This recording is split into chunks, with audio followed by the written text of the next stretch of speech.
যদি এই খানাটা না খাওয়াইতো যে আজকে কোথায় খাইতাম, এমনি খাওয়া দাওয়া রোজা থাকবো, আল্লাহ যদি রহমত করে। রাজধানী ঢাকার নামিদামি রেস্টুরেন্টে যখন সাহারিতে বিলাসী খাবারের আয়োজন, তখন অসহায় রিকশাওয়ালা, দিনমজুর আর ক্ষুধার্ত পথচারীরা কি খেয়ে রোজা রাখবে সেই ভাবনা থেকে এগিয়ে এসেছে স্বেচ্ছাসেবী সংগঠন দস্তরখান। শুধু বিনামূল্যে সাহারি নয়, সঙ্গে চাও দিচ্ছেন পথচারীদের।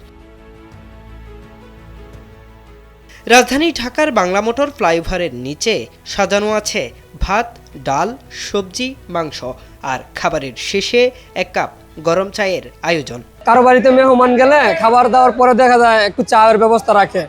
আর ওনাদের চা খাওয়ানোর বিষয়টা হচ্ছে যে একটু সম্মানের সহিত যে চা খাইলে একটু আপ্যায়ন, যেহেতু আমরা আপ্যায়ন করতেছি, ওই আপ্যায়নের জন্য চায়ের ব্যবস্থাটা।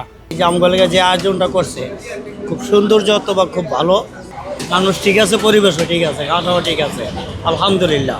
সবাই ছোট বড় সবাই, মানে ধনী গরিব যে আসে, কোনো না নেই না, এরকম তার সব জায়গায় হয় না। এখানে আয়োজনটা খুবই ভালো। অন্য কোনো জায়গায় নিয়মটা নেই, এই জায়গায় আছে দস্তরখানে। সেহরির পরে প্রতি রমজান মাসে এটা দেয়। ঢাকা শহরে অনেক জায়গাতে আছে, এই জায়গাটা এই সিস্টেম আছে, অন্য কোনো সিস্টেম। সবাই একসাথে বসে খাচ্ছেন। ছিন্নমূল থেকে শুরু করে পথচারী, সবার জন্য রয়েছে দস্তরখান সেহরির ব্যবস্থা। আমরা কে রোজা থাকতেছি, কষ্ট করতেছি, রাস্তা থাকতেছি, আমরা কষ্ট করে পরিমাণ ভালো খাওয়াতে কোনো উশৃঙ্খল নাই। আমাদের পথচারী ভাইয়ের জন্য এই যারা যেটুকু কষ্ট করতেছে এই শেয়ারির জন্য, আমাদের জন্য অনেক, এটাই লাখ লাখ শুকরিয়া, আর কিছু না। কোনো পানি, কাজি, লবণ সব কিছু নিরাপত্তা, কোনো কোলা বাধা নাই, পানি ঘুরে দেয়। অন্য জায়গায় পানি পাওয়া যায় না, লবণ পাওয়া যায় না, খাওয়ার দিকে কারাকারি মারে, ধাক্কা ধাক্কি পারাপারি অন্য জায়গায়। এই জায়গায় নিরাপত্তা, এই জায়গায় খাওয়ার মানও ভালো। দোয়া করি ভালোই করতেছে, তাই প্রতিষ্ঠান আরো ভালো হোক, ভালো মানের কল্যাণে কাজ করুক, এটাই।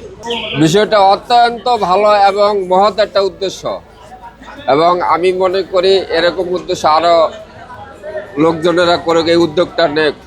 এবং এই দস্তরখানার এমডি অত্যন্ত ভালো মানুষ। সেহরির সময় হয়ে যাওয়ায় অনেকেই দস্তরখানে বসেই আয়েশ করেই সেহরি করেন, ফলে প্রশংসাও করাচ্ছেন শাহবাজ ফাউন্ডেশন। বর্তমানে এটা তো সারা বছরই আমাদের চলে, এখন বর্তমানে দুপুর অফ এই সেহরি দিতেছি, মানে সারা বছরই চলে। এই কাজটা করে শান্তি পাই, এই জন্য এখানে আজকে 3 বছর যাবত আমি রয়ে গেছি। এটা ভালো লাগে আমার কাছে যে মানুষদের খাওয়াই, জীবনে কিছু ভালো কাজ করতেছি, এটাই মনে করে খাওয়াইতে থাকি।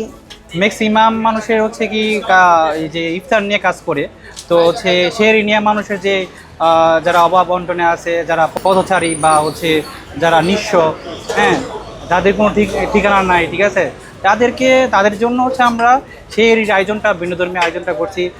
এই যে খাবারটা আছে, ঠিক আছে, এটা আমরা প্যাকেটিং করতেছি। প্যাকেটিং করে যে রাস্তার পাশে যে গাড়ি ঘোড়া চলে, ঠিক আছে, ওনাদেরকে আমরা অনেক সম্মানের সহিত এটা ওনাদের কাছে পৌঁছায় দেওয়া হয়, যাতে সেহরি খায়া রোজা রাখতে পারে। তো যত জীবন বেঁচে আছি, এই জিনিসটা আমরা অবশ্যই সাধারণ মানুষের পাশে থাকতে চাই, আর কি, গরিব দুঃখী যারা আছে তাদের পাশে থাকতে চাই। এইটা হলো আমার মনের কথা। জাহিদুল ইসলাম আরিফ, সময়ের আলো, ঢাকা।